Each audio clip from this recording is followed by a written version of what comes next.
Hey everybody, I'm Luke Horton. This is the Mindfulness Secrets Podcast, and I want to share a quick story with you that about something that I learned that I wish I had known a lot sooner, but I'm glad that I know it now. All right, so about a year ago, or maybe it was more like maybe 10 or 11 months ago, I was dealing with some muscle tension that was just completely relentless. It seemed like no matter what I tried, I couldn't make it go away.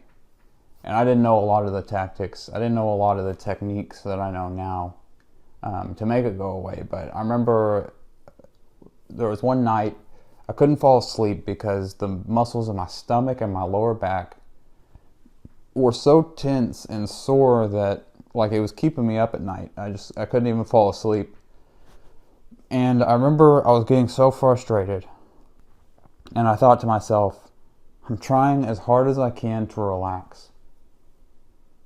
And as soon as I thought that, it instantly jumped out at me that I was doing something wrong. I thought about it. I was like, hold on. Should I really be trying to relax? Isn't trying the opposite of relaxing? And as I thought about this a little more, it was interesting because the muscle tension, it was almost like just realizing that little piece, my stomach and my lower back became like at least 50% more relaxed. It didn't go full relaxed yet, but just having that one epiphany of, maybe I'm going about this all wrong. Maybe by trying, I'm actually sending myself in the wrong direction. And so over the next few weeks and months and even through today, I've little by little started to understand this idea of applying the correct amount of effort. A lot of times when you think something is important, you start applying more effort to it. And when it comes to effort, there's actually diminishing returns.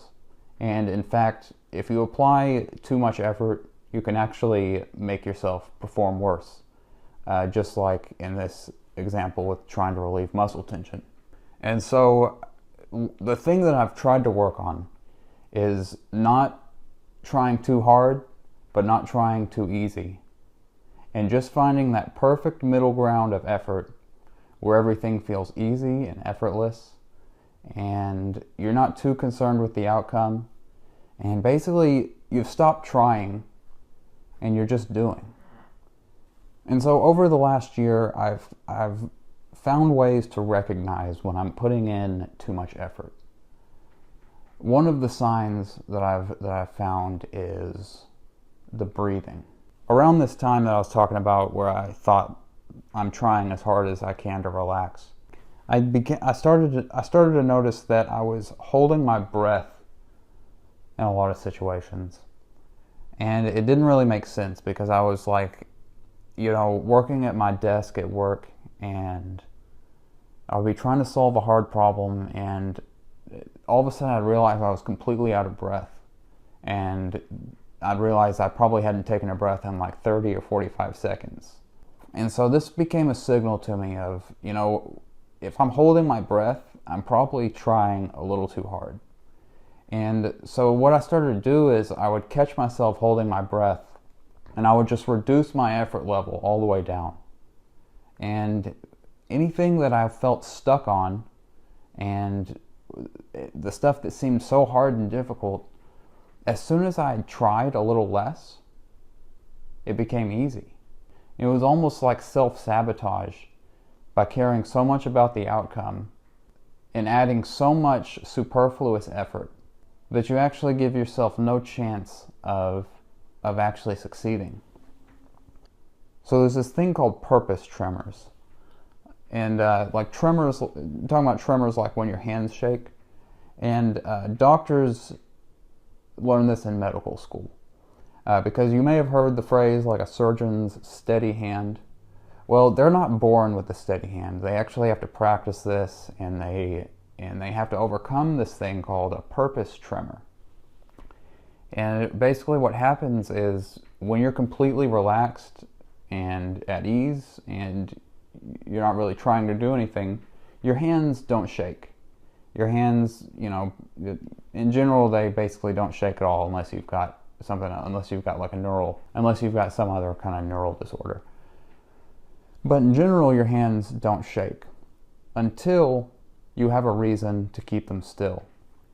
Like if you're threading a needle or doing brain surgery, for example. As soon as you take that scalpel in your hand and you want your hands to stay still, that's when they start shaking. And they call this a purpose tremor. And it applies, it's very similar to this thing about the muscle tension. Because the solution to the purpose tremors is the same as the solution to the muscle tension. As soon as you lower your effort level and you stop trying so hard and you just apply just the perfect amount of effort that you need, no more, no less, your hands will stop shaking and you can move on with the surgery or with threading the needle or with whatever it is that you need to do. There's places all through life where you could apply less effort and get the same outcome. And a lot of the time, you could apply less effort and actually get a better outcome.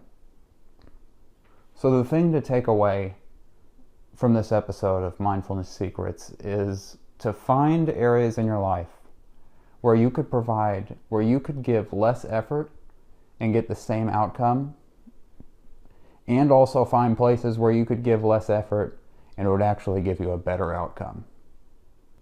If you can tap into this feeling of providing just the perfect amount of effort, just like this Goldilocks zone, where you're not providing too little effort and you're not providing too much effort, just right there in the Goldilocks zone. By the way, I've got a free ebook. It's called Breathing Secrets. It'll teach you the 6 secrets to conquer anxiety, doing the one thing you do naturally, breathing. You can get that book for free at my website. It's breathingsecretsbook.com, www.breathingsecretsbook.com. Click the subscribe button if you're feeling good, and I'll see you in the next video.